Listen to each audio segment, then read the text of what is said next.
Welcome to The Explainer. Today, we're tackling a big one. What does it really take to launch a business in Saudi Arabia? It's a journey that can definitely feel like a high-stakes leap of faith.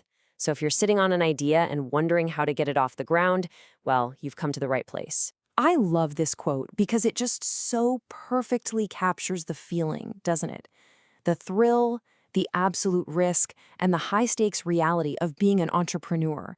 You're not just taking a leap, you're literally building the wings on the fly. But here's the good news. While that jump is all yours to take, you don't have to do it blind.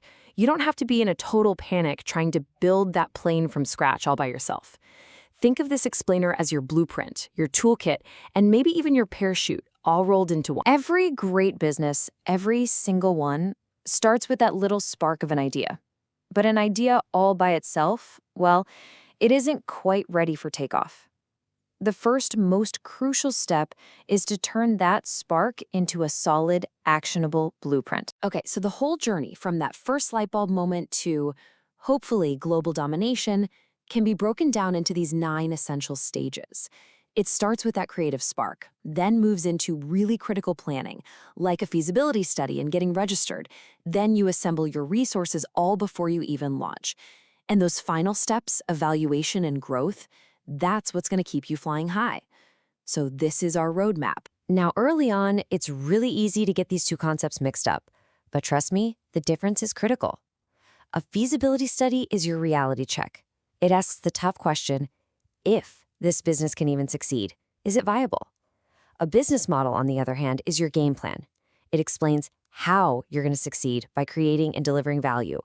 You absolutely need both before you build a single thing. So, you've got a viable idea, you've got a solid plan, what's next? Well, now it's time to make it official. And that means navigating all the government requirements to get your business legally registered and ready for action. Okay, take a deep breath. Because seeing a list of government agencies like this can feel, well, pretty intimidating. You've got to deal with the Ministry of Commerce for registration, GOSI, that's the General Organization for Social Insurance for your employees, and even the Civil Defense for safety. Each one plays a key role, but thankfully there's a much simpler way to manage all of this now. And here it is. The solution is the Saudi Business Center. This was created specifically to be a one-stop shop for entrepreneurs. We're talking about consolidating over 750 services from all those different agencies into one single platform. It's a total game changer that just cuts right through the complexity. All right, with the paperwork filed, it's time to actually build the engine of your business. This means gathering the 2 most essential resources there are, your physical space and your human talent. Choosing a location, man, this is such a fundamental decision. It's about way more than just the price of rent. You have to think about being close to your customers, what the competition looks like right next door, and if people can even find you easily. Even basic things like the building's infrastructure and your relationship with the landlord can be absolutely crucial for your long-term stability. That plane of yours won't fly without a great crew, right? And a great crew is about so much more than just a fancy resume. Yeah, you need specialized skills, that's a given. But the real difference makers, they're the people with passion, a deep sense of responsibility, and a real hunger to keep learning. They're the ones who are going to help you navigate the turbulence and soar. Okay, your plane is mostly assembled, the location is set, you've got your core team, but before you commit to a full-scale launch and tell the world, it is time for a critical test flight. This is where the whole concept of a minimum viable product, or MVP, comes in. An MVP is not your final, polished product. It's the simplest, most essential version you can release to your first customers just to see if your core idea actually resonates with real people. The whole point is to learn as much as you can, as fast as you can. And it is so important not to confuse an MVP with a prototype. A prototype is for your team. It asks, can we build this? But an MVP is for your customers. It asks a way more important question. Should we build this? It's the ultimate test to see if anyone will actually want what you're making. So at the end of the day, the #1 goal of an MVP is to test your idea and get real, honest feedback from actual users.